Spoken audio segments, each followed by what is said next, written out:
Pembelajaran tematik kelas 6 tema 1 kali ini adalah perkembangbiakan tumbuhan. Ya, kita lihat bunga.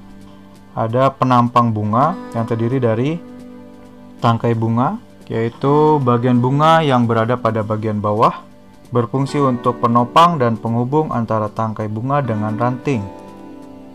Berikutnya dasar bunga, bagian bunga yang berfungsi untuk tempat melekatnya mahkota bunga. Dan berikutnya kelopak bunga, itu bagian bunga yang paling luar yang menyelimuti mahkota ketika masih kuncup. Berikutnya mahkota bunga, bagian bunga yang paling indah dan berwarna-warni, sering disebut juga dengan perhiasan bunga. Lalu berikutnya ada benang sari, juga kepala sari, itu adalah alat kelamin jantan. Lalu kepala putik dan tangkai putik, itu adalah alat kelamin betina. Oke, dan terakhir adalah bakal biji, yang merupakan biji untuk menghasilkan buah. Berdasarkan kelengkapan alat kelaminnya, bunga dibedakan menjadi dua. Yang pertama, bunga sempurna. Bunga disebut bunga sempurna jika mempunyai dua macam alat kelamin, yaitu benang sari dan putik. Contohnya bunga mawar dan bunga matahari. Yang kedua, bunga tidak sempurna. Bunga disebut bunga tidak sempurna jika hanya mempunyai satu macam alat kelamin, yaitu benang sari saja atau hanya putik saja. Contohnya bunga pepaya dan bunga salak. Berikutnya perkembangbiakan tumbuhan. Perkembangbiakan tumbuhan terbagi menjadi dua. Ada generatif dan vegetatif.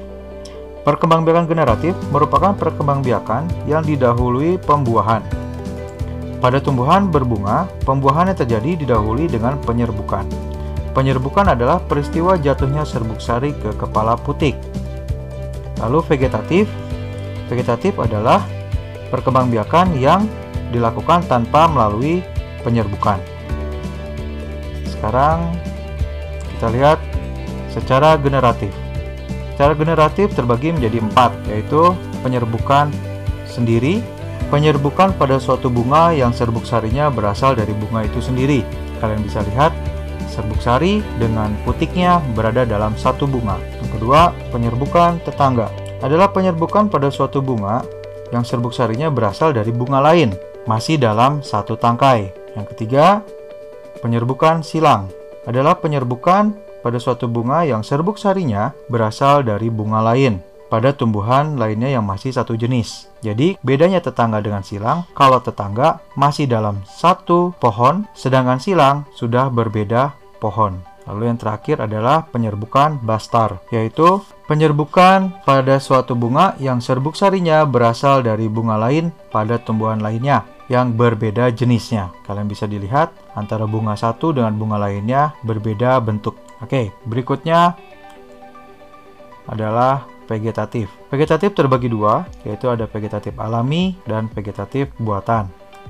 Vegetatif alami, perkembangbiakan tumbuhan tanpa bantuan manusia.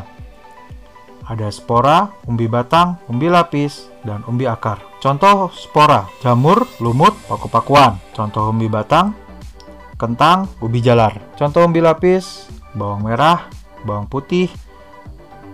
Contoh umbi akar, ada singkong dan wortel.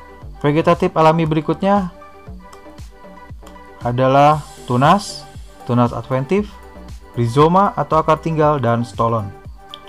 Contoh tunas ada pisang, bambu, dan tebu. Contoh tunas adventif ada cocor bebek, sukun, dan kesemek. Contoh rizoma atau akar tinggal ada jahe, temulawak, kunyit, lengkuas, dan lainnya. Lalu stolon atau geragi ada semanggi, stroberi, dan rumput teki. Berikutnya adalah perkembangbiakan vegetatif buatan, yaitu perkembangbiakan tumbuhan dengan bantuan manusia. Apa saja? Yang pertama, ada mencangkok. Mencangkok adalah memperbanyak tumbuhan dengan cara memotong dahan tumbuhan induknya. Yang kedua adalah menempel atau okulasi, yaitu menempelkan mata tunas dari dua tanaman yang sejenis tetapi berbeda sifatnya untuk memperoleh hasil yang unggul dari setiap sifat tersebut. Yang ketiga adalah merunduk. Merunduk adalah memperbanyak tumbuhan dengan cara merundukkan batang atau cabang ke tanah sehingga tumbuh akar. Nah, setelah akarnya banyak, maka dipotong untuk mendapatkan tumbuhan yang baru. Oke, yang keempat adalah stek. Stek adalah memperbanyak tumbuhan dengan menancapkan atau menanam potongan-potongan batang tumbuhan induknya. Lalu yang terakhir, menyambung atau mengenten, yaitu menghubungkan batang bawah dan batang atas dua tanaman yang sejenis. Tujuannya adalah untuk menggabungkan sifat-sifat unggul dari dua tanaman sehingga diperoleh satu tanaman yang memiliki sifat-sifat yang unggul. Oke, itu saja penjelasan perkembangbiakan tumbuhan secara generatif dan secara vegetatif. Terima kasih.